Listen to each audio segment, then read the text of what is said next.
On that day, which felt like the end of the world, my husband, Chief Emekan Vafor, served me with a divorce summons, accusing me of being a failed mother and wife.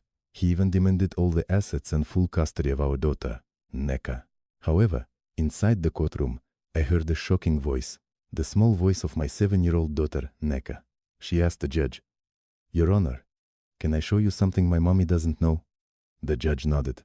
My daughter walked up, held up her tablet, and pressed the play button. As the video began to play, everyone in the room was stunned, plunged into dead silence.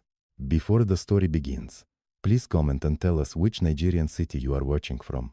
Don't forget to like and subscribe so this channel can grow and bring you more great stories. That morning started like any ordinary morning in their house. Adaobi, Ada.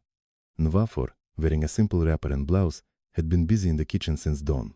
The faint aroma of a hot breakfast mixed with the scent of laundry detergent from the washing machine spinning on the balcony. Ada moved quickly but quietly, making almost no noise. Over the years, she had learned to move like a shadow in her own home, solely to avoid disturbing her husband, Chief Emekan Vafor's peace. At 6 a.m., Emeka came down from the first floor of their luxury duplex. He looked impeccable. As he appeared in his neatly starched shirt, Ada immediately placed a cup of hot coffee and a plate of steaming breakfast on the dining table. Emeka sat down, took the cup without even looking at her, and said coldly, his eyes fixed on his phone, "The coffee is a bit too bitter today. I'm sorry, darling. I thought I got the ratio right this time." Ada replied softly. Emeka didn't respond. He simply pushed the breakfast plate aside and silently took a few bites. Ada stood awkwardly by the table, waiting for any other instructions. There were none. The silence between them was so thick and cold it seemed to freeze the steam rising from the coffee on the table. Ada had forgotten the last time their breakfast was filled with laughter. It was probably 2 or 3 years ago, after Emeka started working long hours, traveling more frequently to Abuja or abroad for business. "Is Neka awake yet?" Emeka asked, without lifting his head. "Yes, darling. She's washing her face and brushing her teeth. She'll be down for breakfast soon," Ada said. Sure enough, a moment later, light footsteps could be heard on the stairs. 7-year-old Neka, in her neat Greenwood Academy uniform, ran toward them. Her smile was radiant, a sharp contrast to the morning atmosphere. "Good morning, Mommy." "Good morning, Papa." Neka kissed Ada's cheek, then walked toward Emeka. He finally put down his phone and managed a faint smile for his daughter. "Good morning, my princess. Finish quickly. Papa will take you to school today." "Wow, I get to go with Papa," Neka cried happily. Ada sighed in relief. At least in front of Neka, Emeka still tried to act warm. This brief breakfast time was the only family time they shared.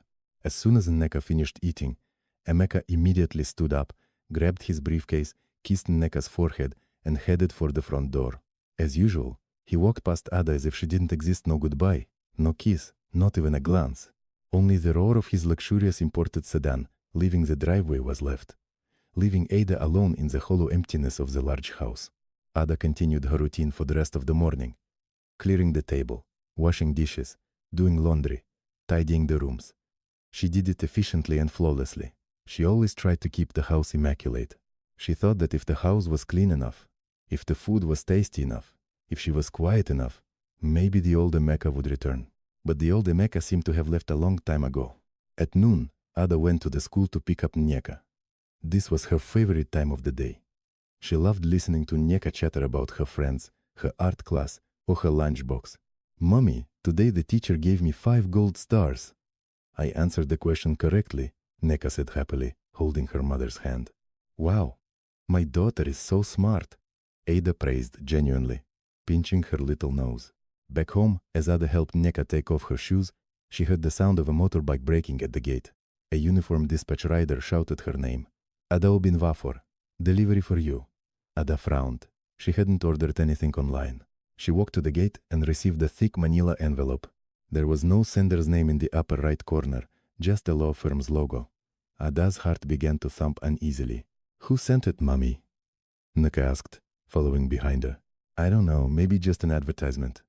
Go change your clothes, and then we'll have lunch." Ada tried to keep her voice steady. After Neka ran back to her room, Ada sat on the living room sofa. Her hands trembled slightly as she tore open the envelope. Inside was a thick stack of documents. The first sentence on the cover page made Ada gasp. Divorce a writ of summons. Ada's world seemed to stop. Her ears were ringing.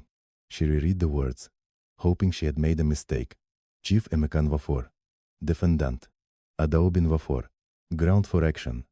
Wife's complete failure to perform marital duties. Ada felt a wave of nausea. Failure to perform? She had dedicated her life to this home. She had given up her career at Emeka's request. She cared for Neka. She ensured Emeka's shirts were spotless every morning. What did he mean by failure? She continued reading the following sections, her vision blurring as she saw the demands Emeka was making. They were too cruel. Emeka was not only demanding divorce but also full custody of Neka, claiming Ada was emotionally unstable and incapable of properly raising the child. Most devastatingly, he demanded that the house they lived in be awarded to him in the division of marital assets, on the grounds that Ada had no financial contribution and all assets belonged to Emeka. Ada collapsed on the cold marble floor, the documents scattered around her. So this was why Emeka had been so distant for months. This was a secret, meticulously planned conspiracy behind her back. The front door opened. Emeka came home from work much earlier than usual. He stood in the doorway, looking at Ada sprawled on the floor and the scattered documents. His expression was cold, devoid of any remorse. Darling, what does this mean? Ada's voice trembled and tears began to flow. Emeka silently took off his shoes and loosened his tie. He didn't deny or explain, he just said coldly, "It means exactly what you read. I no longer want to live with you. Adaobi, you are a failure. You have failed as a wife and a mother." A failure? Ada gasped in disbelief. "I took care of this house. I raised the Neka. I looked after this home." Emeka sneered contemptuously. "The only thing you've done is spend my money. Neka needs a better mother. A capable mother. Not someone who just cries and complains like you. But all the property is this house. And Neka. Darling, you can't take them away from me." Ada began to scream hysterically. Emeka crouched down, looking at her with a sharp, hateful stare Ada had never seen before. "I can, and I will. My lawyer has collected all the evidence. You will get nothing, Adaobi. You will leave this house with nothing." Emeka stood up, straightened his suit, and looked toward the stairs to ensure Neka could not hear. "And be prepared." Emeka showed a cold smile that chilled Ada's blood. "My lawyer says even your own daughter will testify in court to prove what an incompetent mother you are." Ada froze in terror. Her heart was shattered into 1,000 pieces. Emeka was not just divorcing her. He was determined to completely destroy her. Ada didn't sleep that night. After the cruel confrontation, Emeka retreated into the guest room and locked the door, as if Ada was some kind of threat. Ada spent the night in her daughter's room, sitting on the bedside chair, watching Neka's peaceful sleeping face, unable to stop her tears. How could Emeka say that Neka would testify against her? Neka was her everything.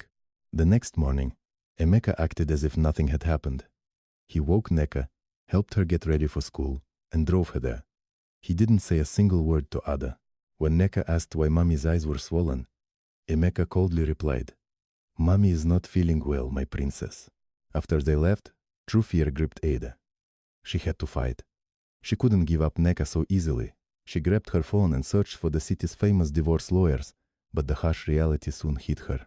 Lawyers need money, retainer fees, consultation fees. Ada realized she was penniless. Over the years, Emeka had only given her a precise monthly budget for groceries and Neka's school sundries. There was no room for savings. Her only hope was their joint account. She had always thought it was their family's emergency fund. With trembling hands, Ada opened the internet banking app on her phone. Her heart hammered as she entered the password. When the balance appeared on the screen, Ada felt her legs give way. Zero naira. This was impossible. There should have been hundreds of thousands, if not millions, of naira in there. Ada refreshed the page repeatedly, hoping it was a system error, but the number 0 stared back coldly. She opened the transaction history, her eyes widening in horror.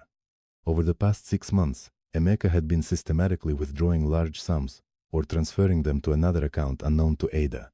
The last withdrawal, just 3 days ago, had emptied the remaining balance. Emeka had planned this all along. He didn't just want to leave.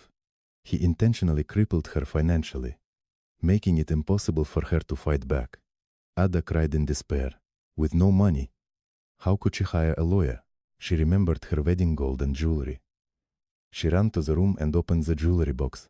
It was empty, save for some cheap costume pieces. Emeka had even taken her dowry. In desperation, Ada remembered an old friend who worked for the Legal Aid Foundation.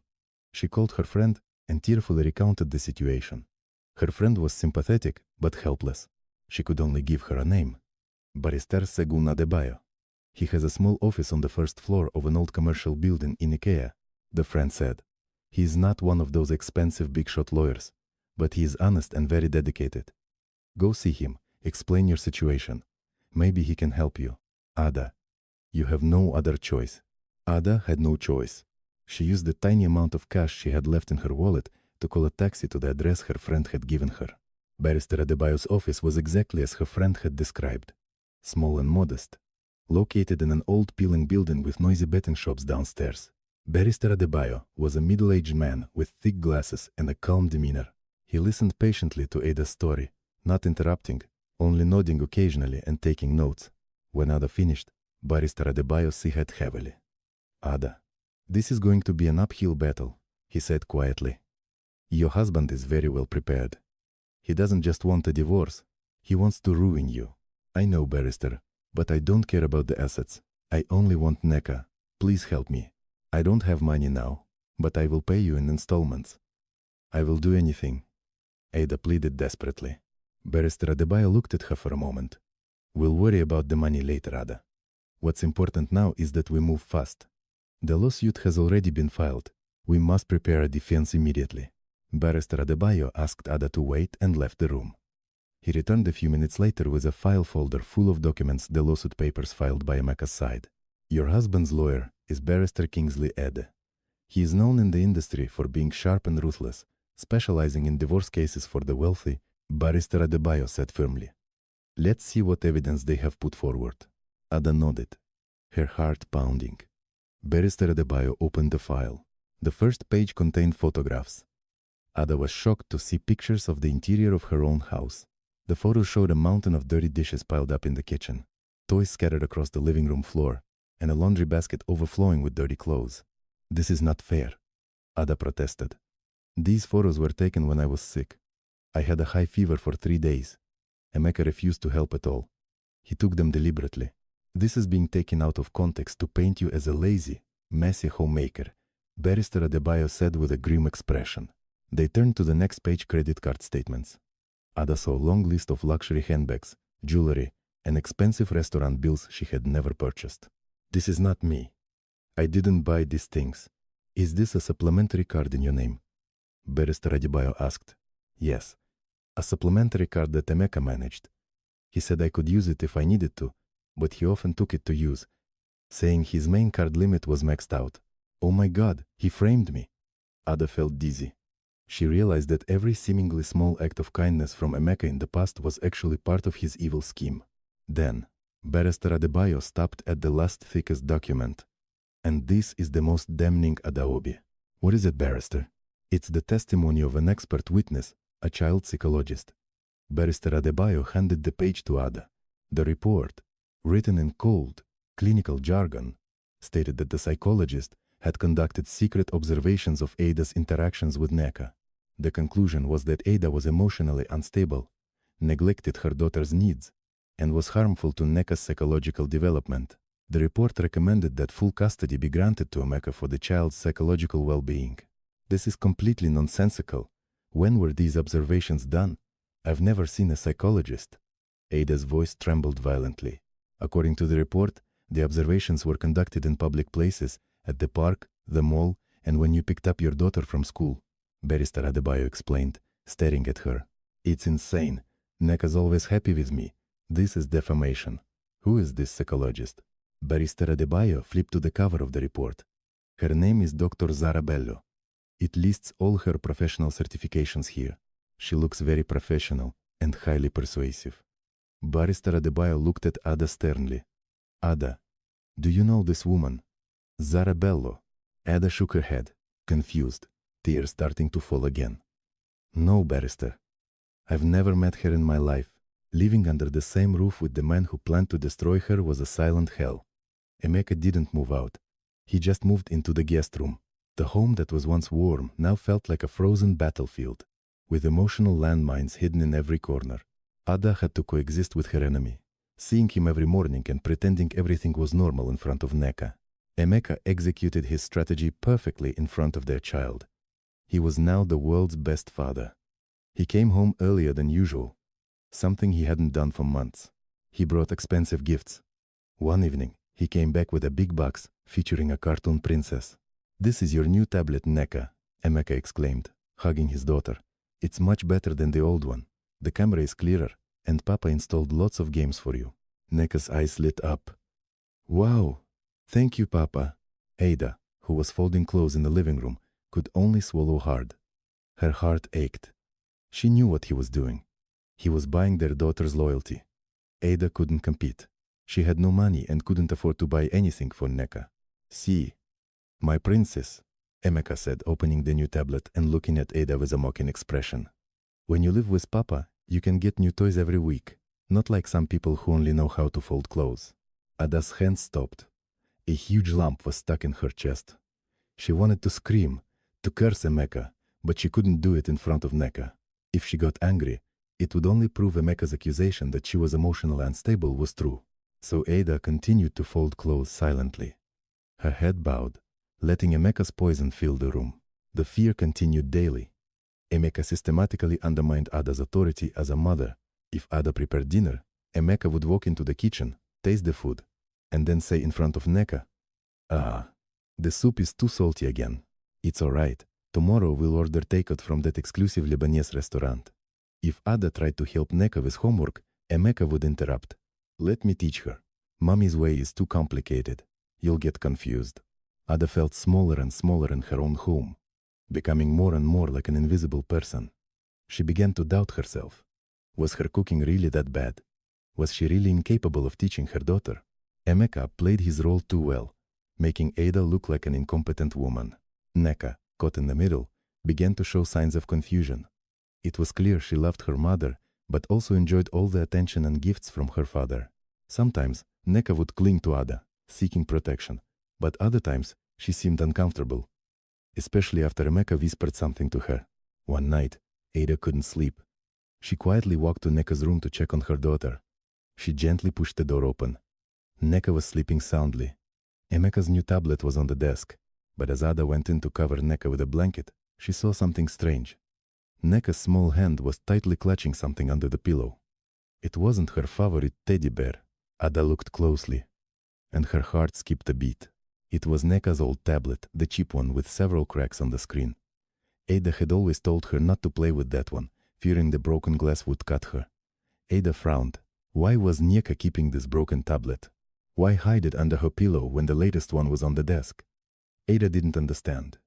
She thought it was just a child's emotional attachment to a toy. She didn't know that the shattered tablet held a secret that would change everything. She returned to her room, her mind more confused than ever. The climax happened a few days later. Ada was waiting for Neka to come home from school. She had promised Neka she would bake her favorite chocolate cake.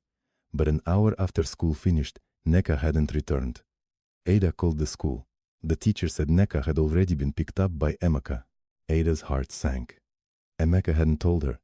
She called Emeka several times, but he didn't answer. 2 hours passed. 3 hours passed. Ada was almost hysterical, pacing tearfully in the living room until 9 p.m. when she heard Emeka's car. Neka entered, laughing, holding a large bag of amusement park souvenirs. Behind her, Emeka walked calmly, a cold smile on his face. "Where were you? Why did you take Neka without telling me?" "I was worried sick," Ada shouted, tears and anger pouring out. "Papa took me to the park. It was super fun." Neka cried happily. Emeka looked coldly at Ada. "So what? I'm her father. I have the right to take my own daughter out. Besides, you weren't doing anything at home anyway. But you should have told me, why didn't you? So you could ruin our fun with your hysterics." Never. It was then that Ada smelled it. It was the woman's fragrance, the same soft, unfamiliar scent that clung to Emeka's shirt that night. "Darling, you." Ada followed her gaze. Emeka knew she smelled it. He didn't back down. Instead, he smiled. He waited until Neka ran back to her room with her new toys. When they were alone, Emeka moved close to Ada. His face was near hers, his voice low and venomous. You figured it out? Did you really think I would stay with a boring woman like you forever? Compared to her, you are nothing. Ada stepped back, gasping for breath. There was another woman. All the accusations were just a means to get rid of her and be with that woman. Who is she? Ada asked quietly. None of your business. She's a successful, smart woman who knows how to please a man. Unlike you, that night, Neka came to Ada's room. Mommy, why are you crying? Ada quickly wiped her tears. I'm fine, darling. Just a slight headache. Neka looked at her mother with an unreadable expression. Are you really sick, Mommy? Papa says you are sick. That's why you are sad and angry often. Papa says if I live with him later, Mommy can rest and get better. Ada's heart broke. Emeka had been poisoning his little girl's mind. He was manipulating Neka to believe that leaving her mother was an act of kindness, because her mother was sick. Ada hugged Neka tightly. Neka, listen to me. I am not sick. I just love you very much. I promise I won't get angry again. But the damage was done. Ada saw hesitation in her daughter's eyes. Emeka, who was listening to the conversation at the door, sneered in the darkness. He walked past the dazed Ada and patted his wife's shoulder with fake sympathy. Enjoy your remaining time, Emeka whispered mockingly into Ada's ear. Soon she won't want to call you mommy anymore. The mediation was a cruel joke. They sat in a stuffy little room. The court-appointed mediator tried to find a compromise. Barrister Adebayo began in a calm voice. Mr. Nwafor, Ada is not asking for much. She just wants joint custody of Neka, or at least shared visitation. We can talk about the assets. Before Barrister Adebayo could finish, the expensive-suited Barrister Ede quickly interrupted him. There is nothing to discuss, Barrister Ede said sternly, slamming the documents in his hand onto the table. My client's position is clear. Ada Nwafor is the at-fault party in this marriage. The evidence shows she failed to maintain the home and properly raise the child. For Neka's future, my client demands full custody. Emeka sat beside him, expressionless, playing the victim. I only want what is best for my daughter, he said in a voice feigning sadness. Separating her from her mother is the best choice. Ada was trembling with anger. Barrister Ede chuckled slightly. Mrs. Nwafor, if you continue to insist, we will see you in court. I promise you, all the evidence we have, the photos, the credit card statements, the expert testimony will completely shame you. You had better sign this agreement. My client is being kind enough to let you walk out without countersuing you for damages. Leave my house with nothing and without Neka? Are you people insane? Ada screamed. The mediator tried to intervene, but Emeka and his lawyer were adamant. The mediation broke down completely. As they left, Barrister Adebayo patted Ada's shoulder. Stay strong, Ada. The real fight begins now. The day of the first hearing approached. Ada's stomach was tied in knots from morning onward. Barrister Adebayo reminded her to remain calm at all costs. The courtroom in the Federal High Court was cold and imposing high wooden walls, heavy chairs, and the judge sitting elevated, holding a gavel, commanding authority. Emeka sat across the room, with Barrister Ede beside him, looking confident and poised. The trial began. Barrister Ede spoke first. He was eloquent, his voice loud and firm. He presented his side of the story. He showed the photos of the messy house, accusing Ada of being a lazy, dirty homemaker. He displayed the credit card statements, accusing Ada of being extravagant and financially irresponsible. Your Honor, Barrister Ede said dramatically, while my client, Chief Emeka Nwafor, worked hard to earn a living and provide for his family, his wife was at home, squandering money and neglecting her daughter and her home. Ada wanted to scream that they were all lies, that Emeka set her up, that he used the card, that he deliberately took photos when she was sick, but all she could do was grip her hands tightly under the table. Barrister Adebayo stopped her with a reassuring look. When it was Barrister Adebayo's turn, he tried to reboot. He explained that the photos were taken out of context and that the credit card was used by Emeka himself. But his argument sounded weak. It was Ada's word against the physical evidence presented by Barrister Ede. The judge was taking notes, but his expression was unreadable. Then came Ada's most dreaded moment. The plaintiff calls an expert witness, Barrister Ede announced. Dr. Zarabello, child psychologist. The courtroom doors opened, and a woman walked in. Ada held her breath. The woman was beautiful and very elegant. Her hair was neatly tied back, and she wore a professional suit.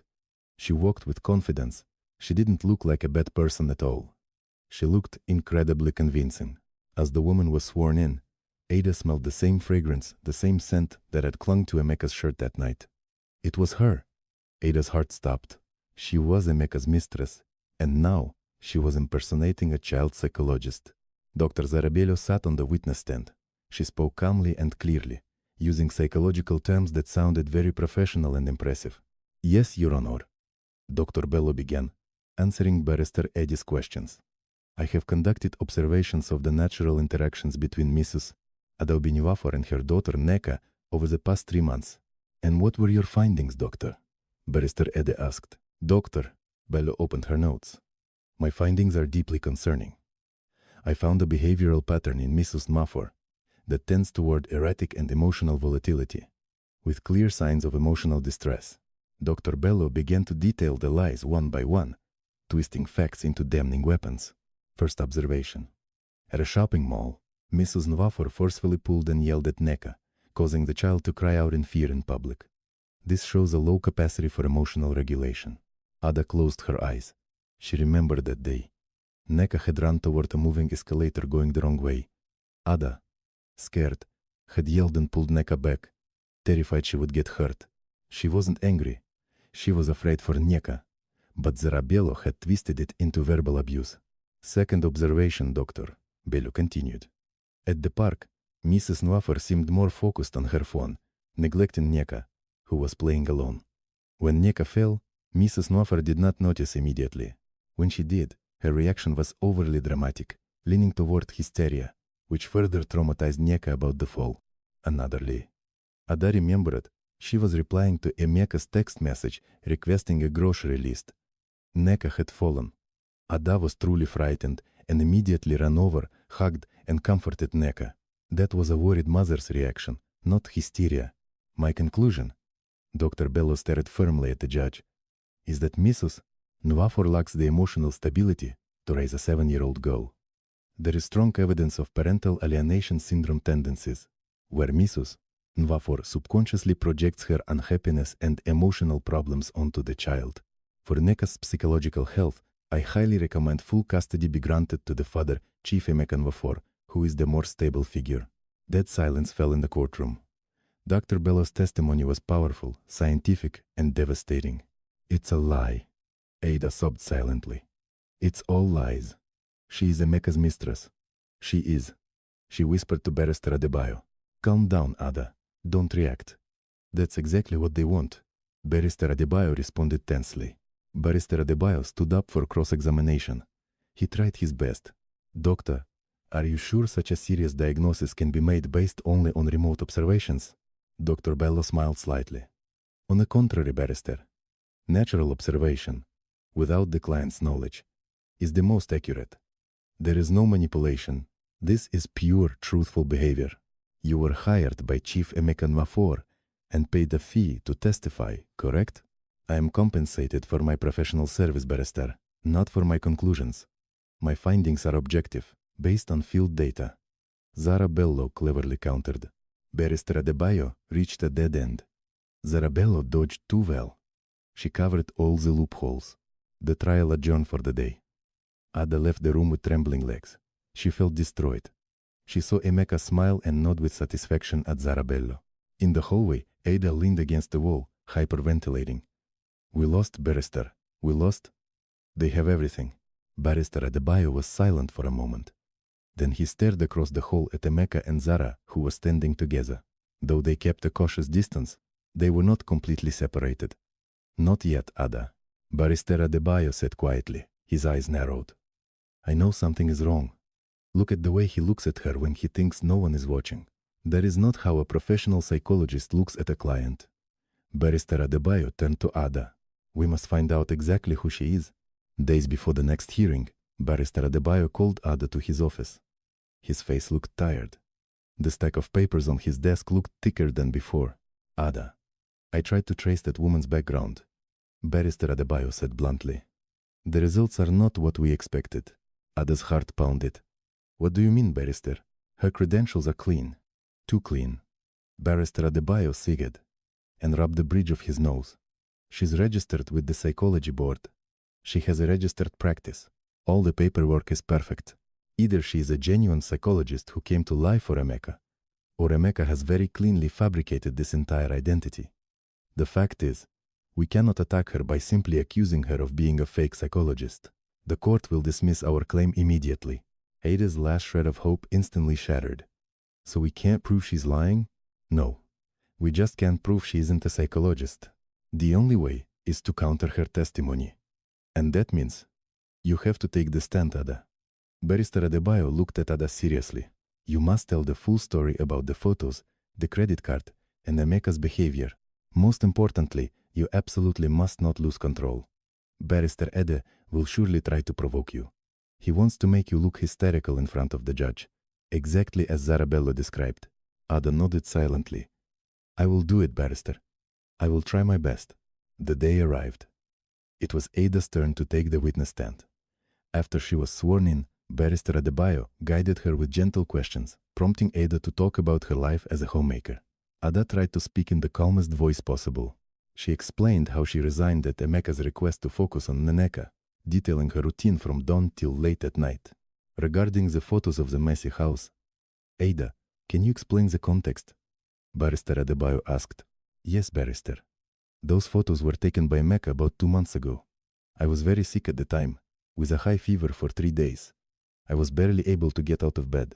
I asked Emeka to help look after the house, but he said he was too busy with work, so the house became a mess. I didn't have the strength to clean, Ada explained. And about the credit card statements? That was a supplementary card in my name, but Emeka used it more often. He said his main card was frequently used for business, and the limit was reached. I trusted him. I never bought those designer bags or jewelry. I only knew about those expenses when I saw them in the lawsuit documents. Ada said truthfully. She saw some people in the gallery start whispering. Some looked at her, sympathetically. But the judge remained silent, his expression unreadable. Then, it was Barrister Ede's turn. The cunning lawyer stood up, straightened his tie, and walked toward the witness stand with a cold smile. Mrs. Nwafor, he began in a sickeningly sweet voice. So you mean to say that your hard-working husband, Chief Emeka Nwafor, who earns all the money to support the family, deliberately set you up? Is that right? Ada stammered. I didn't say that. I just said what happened. But it sounds like the husband's photos, the husband's credit card, everything is the husband's fault. It seems you are perfect and have no fault? Is that so? Of course not. I'm not perfect. But I'm not a failure. Not a failure? Barrister Ede sneered contemptuously. Mrs. Nwafor, you said you were sick when those photos were taken. Do you have any medical report to prove you were seriously ill for 3 days? Ada was silent. I didn't go to the hospital. I just took over-the-counter medicine from the pharmacy. I thought I would get better. So no evidence. Barrister Ede attacked quickly. Just your word against physical photographic evidence. Very interesting. Barrister Ede moved to another topic. Regarding the credit card, you say your husband used the card, but the card was in your name. Did you notify the bank that the card was being misused? No. Did you report your husband? No. You said nothing. Doesn't this prove you were negligent and financially irresponsible? Or does it mean you approved all those purchases? I trusted him. He is my husband. Ada's voice rose. Blind trust. Barrister Ede's voice boomed. A trust that ruined the family finances. And now you blame your husband? I am not blaming him. Enough. Barrister Ede raised his hand, walked back to his table, and picked up an enlarged photo. He held it up for the judge and everyone to see. Your Honor, I request permission to present Exhibit P12. Ada's eyes widened in horror. It was a photo of her taken in their bedroom a few weeks before the divorce papers were served. In the photo, her hair was messy, and she was crying, screaming. Mrs. Nwafor, can you explain this photo? Barrister Ede asked triumphantly. Ada was trembling violently. Tears started to stream down again. Isn't this the factual evidence that Dr. Zarabello spoke of? Emotional volatility, hysteria, Is this the face of someone fit to be a mother? You don't understand, Ada wailed, her tears now pouring down. That night, Emeka came home. He called me a useless wife. He said I was a burden. He humiliated me. He said I didn't deserve to be Nneka's mother. He was provoking me. So you admit it? Barrister Ede attacked, giving her no room to breathe. You admit you were hysterically screaming. You admit you lost control. You are emotionally unstable, just as Dr. Bello described, correct? No, Ada shouted. She stood up from the chair. He set me up. He secretly took that photo after he hurt me. He's a demon. He's a... The judge's gavel slammed down heavily. Witness, calm down and sit down. Ada choked back tears, her shoulders shaking. She returned to her chair. Everything was ruined. Her behavior perfectly matched Emeka and Barrister Ede's expectation. She looked hysterical. She looked unstable. She looked exactly like the failed image they had fabricated. She looked toward Emeka's side. The man had his head bowed, making a face of fake sadness, as if he was hurt by his wife's instability. Barrister Ede smiled smugly. The judge slowly shook his head. His expression was clear. He had already sided with the plaintiff. The trial for the day ended in the complete destruction of Ada's case. As they left, Barrister Adebayo tried to comfort her, but Ada felt numb. It's over, Barrister, she whispered weakly. That night was the longest night of her life. The judgment hearing was scheduled for the next day.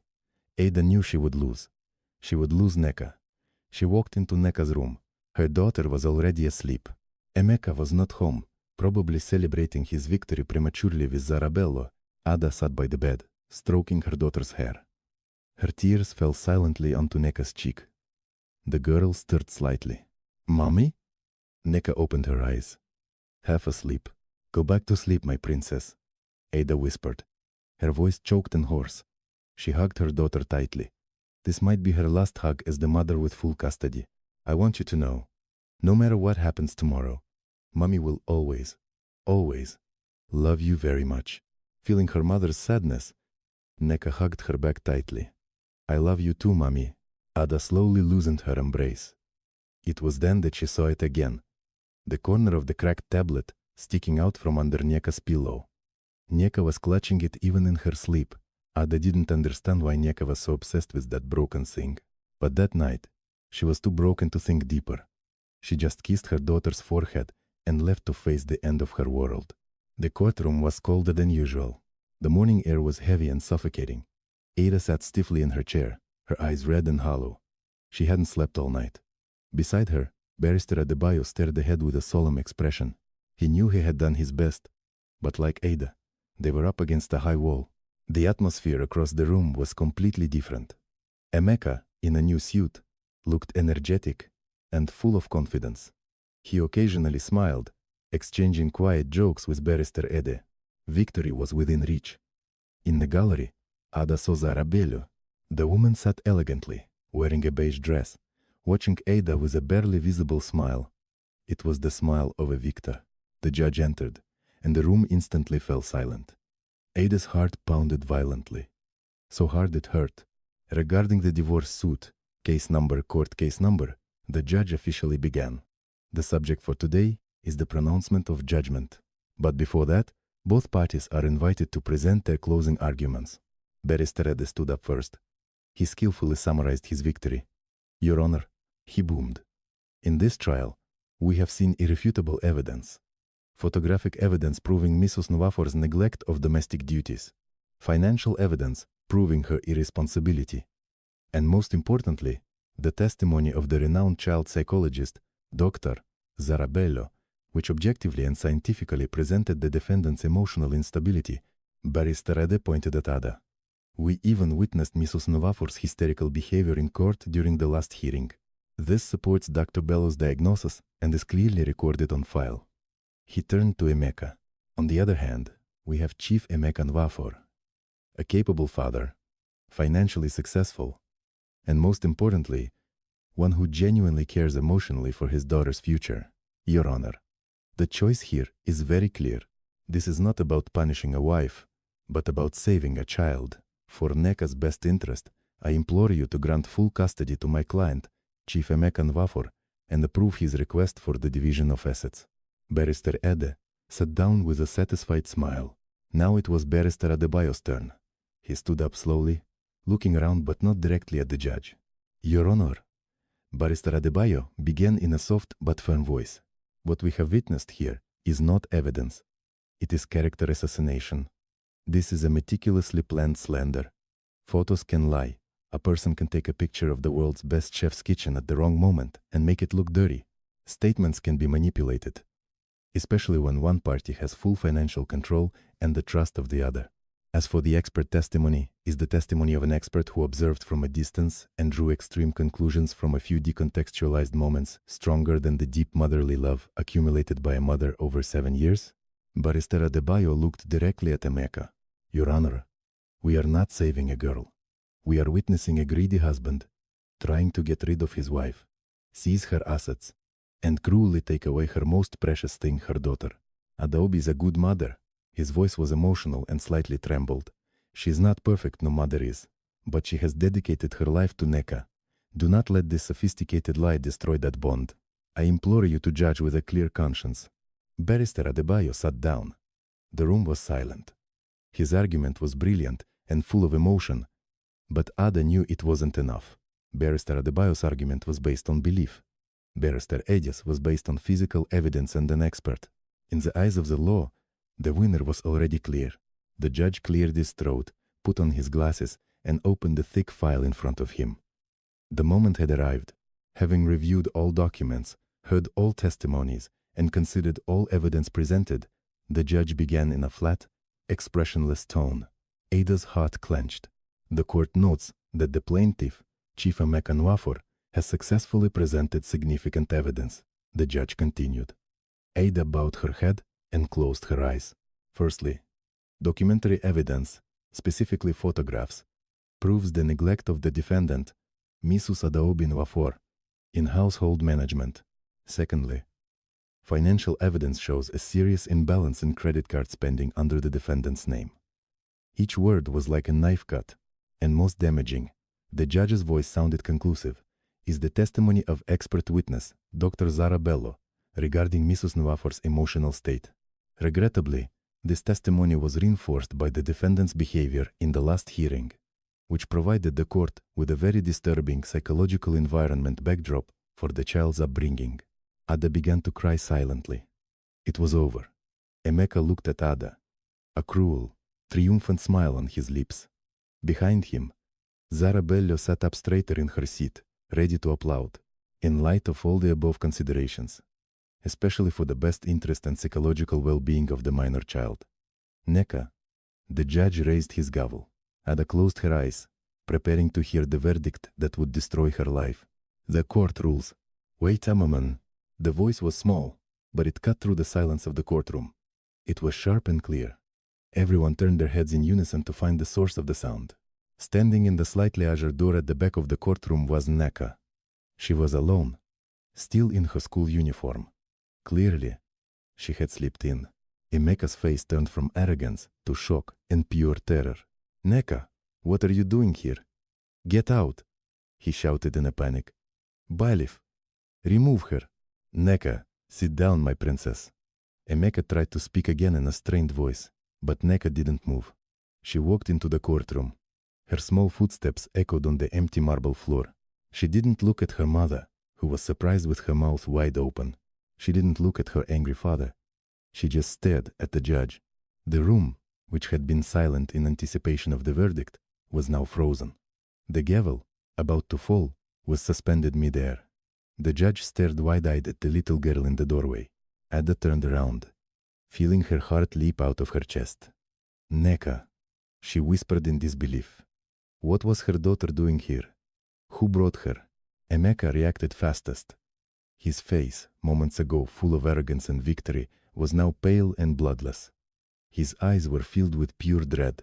Nneka, he roared, his voice losing its facade of calm. What are you doing? Get out. This is not a playground. How could the bailiff let a child in? Nneka flinched at her father's shout, but she didn't retreat. Instead, she walked further into the room. Nneka, Papa said, turn around and sit down. Emeka shouted again, standing up. His lawyer, Barrister Ede, was also confused. He stood up and yelled to the judge, "Your Honor, this is a procedural outrage. This hearing is not public. A minor should not be here, nor should she interrupt the proceedings. Order your staff to remove the child." Ada was still frozen, bewildered. Part of her mind was crashing because Neka was in this horrible place. Another part trembled with fear. What would Neka say? Had Emeka completely poisoned her? Would Neka tell the judge that she preferred Papa? The thought made Ada feel sick. "Your Honor?" On a point of consideration, Barrister Adebayo's voice suddenly cut in, stopping Barrister Ede. "This child is clearly here for a purpose. This concerns her future. We cannot ignore her." The judge raised his hand, his face solemn. "Silence, everyone." His voice echoed. He stared down Emeka and Barrister Ede, quashing their protests. Then his gaze turned to Neka, his expression softening. Neka walked slowly, her small footsteps echoing loudly on the silent marble floor. She stopped between the two lawyers' tables. She pointed to the judge, sitting on the high bench. "Your Honor," Neka said in a trembling but clearly audible voice. "I'm sorry for interrupting." "It's all right, little one," the judge said in a more paternal tone. "Why are you here? Who brought you?" "I came by myself. An auntie brought me to the door, but I slipped in. I heard Papa say Mommy is a bad person." Emeka's eyes widened. "Neka, watch what you say. Quiet. Chief Emeka Nwafor." The judge boomed. "Let the child speak." Ada covered her mouth as tears started to flow. Neka swallowed, mustering courage. She looked at the judge again. Her clear, innocent eyes showed pure sincerity. "Papa says my mommy is a bad person. Papa says my mommy gets angry easily. Papa says my mommy cannot take care of me," she continued, her voice slightly trembling. Ada closed her eyes. This was the end. Neka was going to repeat all of Emeka's lies, but one sentence made Ada open her eyes. "But can I show you something?" Neka looked at the judge pleadingly. "Something my mommy doesn't know." The phrase hung in the air. "Something my mommy doesn't know." Ada frowned. What did she mean? Barrister Ede jumped up again. "Your Honor, this is ridiculous. An audio recording from a child cannot be admitted as evidence. This is an invasion of privacy, recorded without consent." "Is that recording proving the lie of your expert witness, Barrister Ede?" Barrister Adebayo countered sharply. "This is highly relevant." Silence. The judge slammed his gavel. His eyes, which were paternal before, now flashed with intensity. He sensed a massive lie. "Clerk, assist the child. Connect that device to the court screen now." "No," Emeka screamed desperately, his knuckles white as he gripped the edge of the table, trying to run toward the clerk's desk to stop the video. "I object, Your Honor. This is entrapment." "Your objection is noted, Mr. Nwafor. Now sit down," the judge commanded. A court clerk quickly walked over to Neka and carefully took the cracked tablet. He found a connection cord. Moments later, the large screen on the courtroom wall went black, then displayed the tablet's home screen. Emeka covered his face. Behind him, Zarabello seemed to tremble violently. Neka, now standing next to the clerk, looked at the screen. She didn't look at Ada or Emeka. She was focused on her task. "This," she said, pointing to a video file in the photo album. The clerk clicked on it. The video thumbnail appeared. "Play it, little one," the judge said. Neka reached out her index finger. She pressed the play button on the screen. The video began. The large courtroom screen flickered. The camera shook slightly and was tilted, positioned very low, as if recorded from behind something. A soft chuckle was heard. "That's our living room," Ada whispered, recognizing the sofa and the large potted plant in the corner. The video seemed to be filmed from behind that plant, a place Neka often hid during hide and seek. Then, two figures entered the frame. Emeka and Zarabello.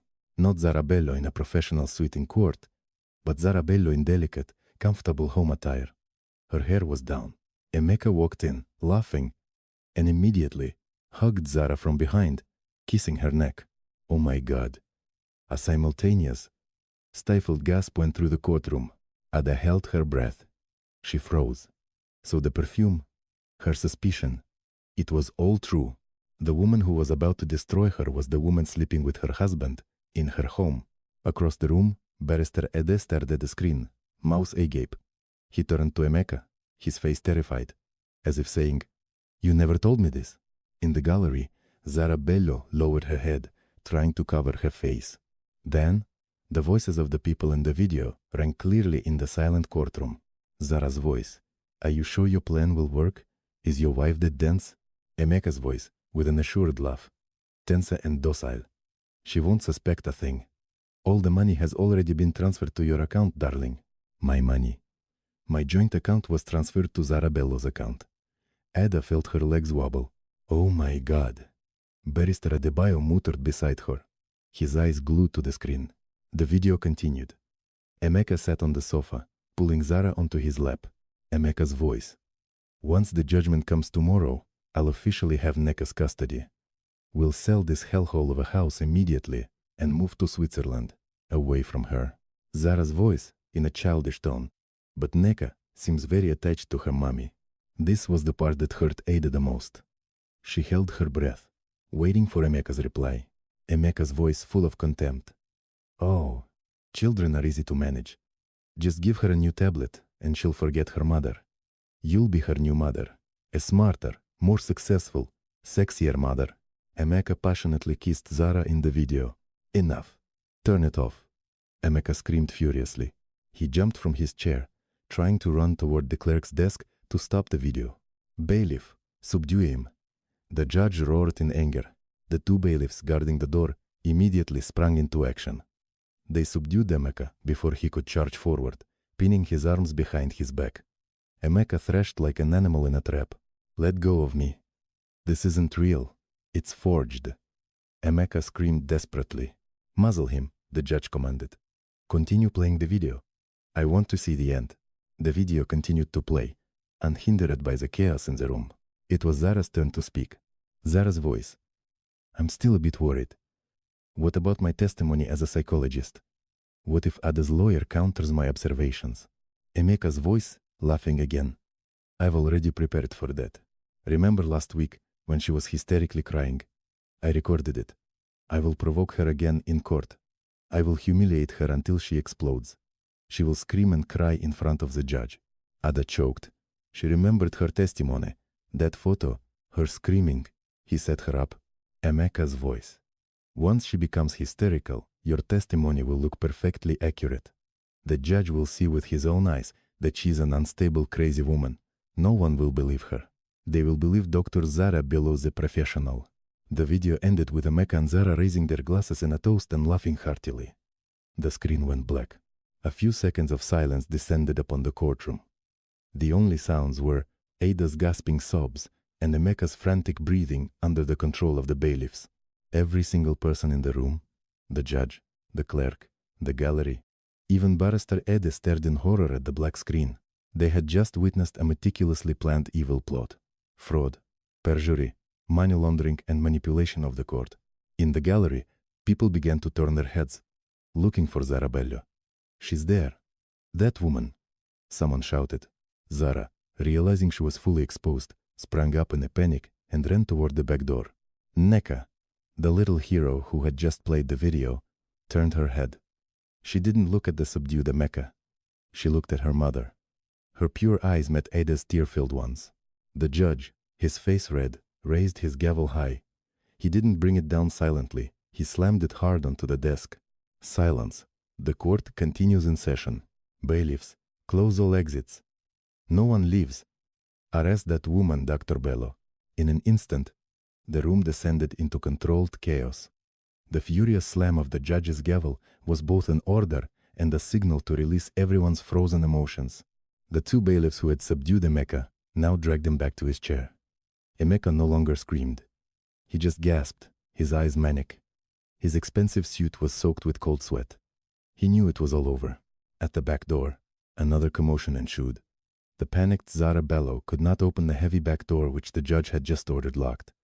She pulled the handle and pushed against the door panel in vain. A female bailiff quickly intercepted her. Zara collapsed onto the floor, her professional facade completely shattered. She was no longer the calm, convincing psychologist, but a terrified person, hysterically crying.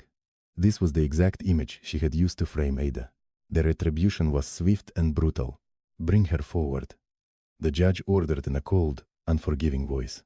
The bailiffs led the weeping Zara to the front, forcing her to sit on the witness stand. It now felt more like a defendant's stand. Across the room, Emeka's lawyer, Barrister Ede, looked like a melting candle. His face was ashen, his tie crooked.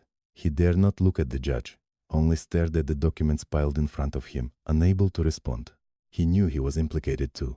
Even if he didn't know about the affair, he certainly knew about the manipulated photo evidence and the pre-prepared testimony used to frame Ada. His career and reputation had instantly vanished in the face of a video from a child's cracked tablet. Ada was still sitting there, her body trembling slightly. She watched the scene unfold like a movie. Her gasping sobs had subsided, replaced by a kind of frozen shock. Next to her, Barrister Adebayo gently patted her back, his eyes fixed on the judge, ready for the final devastating blow. Nneka stood quietly by the clerk. She was the calm center of this storm. She just looked at her mother, as if checking if mommy was all right. The judge took a deep breath, adjusted his robe, and looked at Emeka, Zara, and then Barrister Ede. Chief Emeka Nwafor, the judge began in a low, terrifying voice.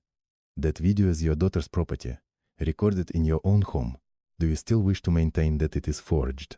Emeka lifted his head, his eyes vacant. She is. She set me up. He mumbled. It was a last, pathetic attempt. That woman, Zara, she planned everything. She seduced me.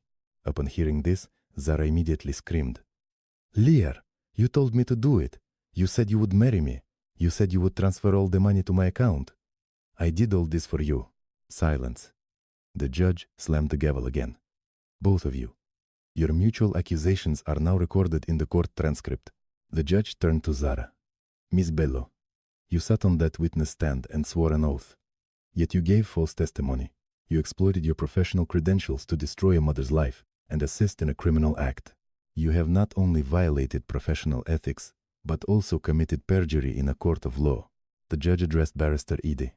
And Barrister Ede, did you know, or should you have suspected, that the evidence you presented, including this testimony, was false? You attempted to provoke a witness in the last hearing to fit your client's false narrative. You have disgraced this profession. I will be recommending the Nigerian Bar Association to revoke your license. Barrister Ede bowed his head, unable to speak a word. Finally, the judge addressed Emeka. His gaze was so sharp it seemed to pierce through the man. Chief Emeka Nwafor, you came into this court demanding justice. You accused your wife of failure, accused her of instability, demanded her assets, and most outrageously, you demanded to tear a mother and daughter apart. The judge picked up Emeka's lawsuit file, holding it high. Let us review your claims. First charge. Wife's failure and neglect of the home. Proven false. The video just proved you conspired to defame her. The judge tossed one of the papers from the file onto the floor. Second charge. Wife's financial irresponsibility and extravagance. Proven false.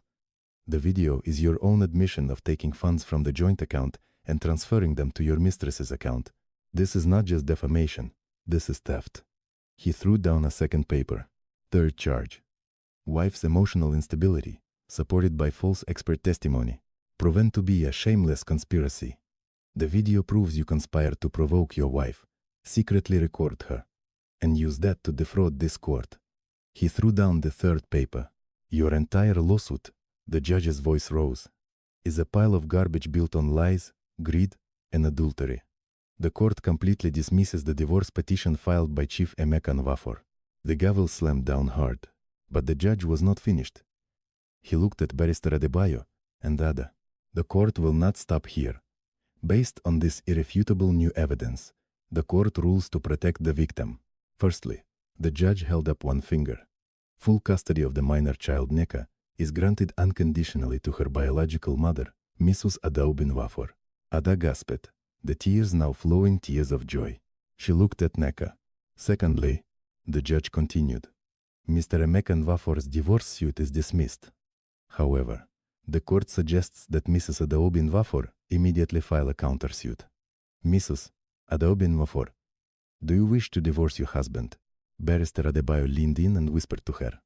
Ada, looking at the now defeated Emeka, spoke with a trembling but firm voice. "Yes, Your Honor. I request a divorce now." "Very well," the judge said loudly.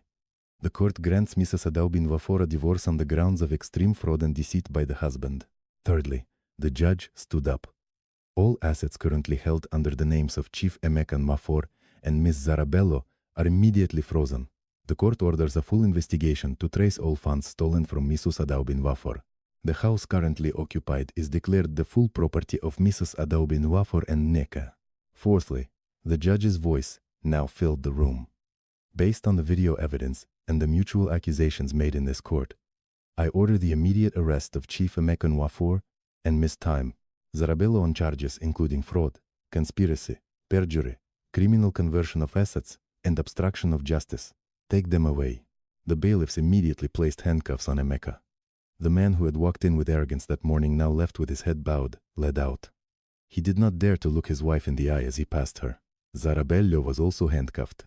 Her screaming had subsided, leaving only a puffy, disheveled face. She was dragged away. Her career and freedom were gone. Ada still sat there, shaking all over. Barrister Adebayo was beaming. "We won, Ada, we won." Ada couldn't speak. She just stood up and walked slowly toward the center of the room. Neka ran to her. Ada knelt down and hugged her daughter tightly, as if embracing her savior. She cried onto her daughter's slender shoulder. They were not tears of sorrow, but the tears of a mother saved by her little hero. The aftermath of the Judgment Day spread like wildfire. The story of the cracked tablet made headlines. The story of the greedy husband, the fake psychologist mistress, and the 7-year-old hero dominated the local news for weeks. The first few weeks were a blur for Ada and Neka. Barrister Adebayo handled everything. Following the judge's order, all Emeka and Zara's assets were frozen. The investigation proved that Emeka had transferred almost 30 million to Zara's account over the past year. All the money was recovered and returned to Ada's new account. The cold, large duplex was now fully Ada's property. But Ada couldn't live there anymore. Too many bad memories. Emeka and Zara's shadow was in every corner. On Barrister Adebayo's advice, Ada sold the house. The proceeds from the sale, plus the recovered savings, were more than enough for them to start a new life. The punishment for the villains was swift and severe. Given the overwhelming evidence, Emeka was sentenced to 12 years in prison for fraud, theft, and perjury. Zarabello, though her psychology license was genuine, was sentenced to 8 years in prison for using it to commit a crime, and her license was permanently revoked. The slick barrister Ede was immediately disbarred by the Nigerian Bar Association and faced criminal charges for his involvement in the conspiracy. Retribution was complete. 3 months after that Judgment Day, laughter echoed in a small, green park. The heavy burden of worry was gone from Ada's face. She smiled, watching Neka swing. They had moved not to a large house, but to a cozy, comfortable 3-bedroom apartment. The house was filled with pictures of the two of them and the aroma of Ada's baked goods. Ada had started a small handmade baking business from home. Her cooking skills, once demeaned by Emeka, were now highly praised by many. Orders were pouring in. She was busy, tired, but happy. She was independent. "Mommy, look!" Neka ran up to Ada, who was sitting on the park bench. Her hands were covered in mud. "The flowers will bloom soon." Ada smiled and ruffled Neka's short hair. "Wow, my daughter is a great planter." They sat side by side for a while, enjoying the afternoon sun. There was one question Ada hadn't had a chance to ask Neka calmly. "My princess," Ada began softly, "can I ask you something?" "What is it?" Neka looked at her with clear eyes. "The video on the old tablet." "Why? Why did you record it?" Neka was silent for a moment, as if recalling. "Because I don't like Auntie Zara." "Why didn't you like her?" "Auntie Zara pretended to be nice and smiled at Mommy when talking to you at the mall. But when you went to the toilet, she told Papa, 'Your wife is taking too long, isn't she?' Also at the park. She clearly saw me, but she told Papa. Mommy wasn't looking at me, but Mommy was looking at me." Ada was surprised. Her little girl was a keen observer. "That night," Neka continued, "Papa said he was working late, but I heard his car come back. I wanted to show Papa my new drawing. But when I went downstairs, I saw Papa and Auntie Zara coming together. Papa immediately hugged her. I was scared, so I hid behind the potted plant. So you recorded the video there? Yes, I recorded it with the old tablet. I remember mommy said that if there are bad people, you must have evidence. And I just happened to have the old tablet with me. Ada's heart warmed. She had forgotten she had said that. But darling, Ada asked the most important question. Why didn't you tell mommy? Why did you keep it a secret? Neka lowered her head, her voice getting smaller. Papa said mommy couldn't know. Ada frowned. Papa told you that? Yes. In the video, Papa told Auntie Zara. My wife is dense. She won't know. Neka thought it was a big secret, because Papa said mommy couldn't know. So I kept it hidden. I didn't want Papa to get angry if mommy found out. This was a child's simple logic. She recorded her father's crime. But because her father said in the video that mommy won't know, she took it as an unbreakable rule. Then why did you bring it out in court? Because the judge was going to take Neka away from mommy. Papa said mommy was a bad person. Auntie Zara also said mommy was a bad person. That's not true, Neka said, tears welling up in her eyes. I don't want to be separated from mommy. Mommy is not a bad person. Mommy is the best mommy. So I had to show the judge that Papa and Auntie Zara are the bad people. Ada couldn't hold back anymore. She hugged Neka tightly. She cried tears of pure joy. For all this time, she had endured the pain of Emeka accusing her of being a failure. She had doubted herself and felt destroyed. But in front of her was the most powerful evidence that she had not failed. She had raised an incredible daughter, a child who was pure, observant, who could distinguish truth from falsehood, a girl who was brave enough to act alone to protect her mother, a girl with a pure sense of justice. Thank you, my princess, Ada whispered into her daughter's hair. Thank you for saving me. Neka hugged her back. I love you, mommy. I love you too, Neka. Ada loosened her embrace and looked at her daughter's bright face. Finally, she understood. She was never a failure. She was raising a little hero. And now, both of them were free, ready for a brand new beginning. Did you like this story? Which city are you listening from? Let's meet in the comment section. If you enjoyed this story, you can support me by liking and subscribing, so I can continue to bring more stories like this. Thank you very much for your warm support. I look forward to seeing your comments on this story. On the screen, you can see 2 other new life stories I highly recommend. There is more content on my channel. Don't forget to subscribe. See you in the next story. With love and respect,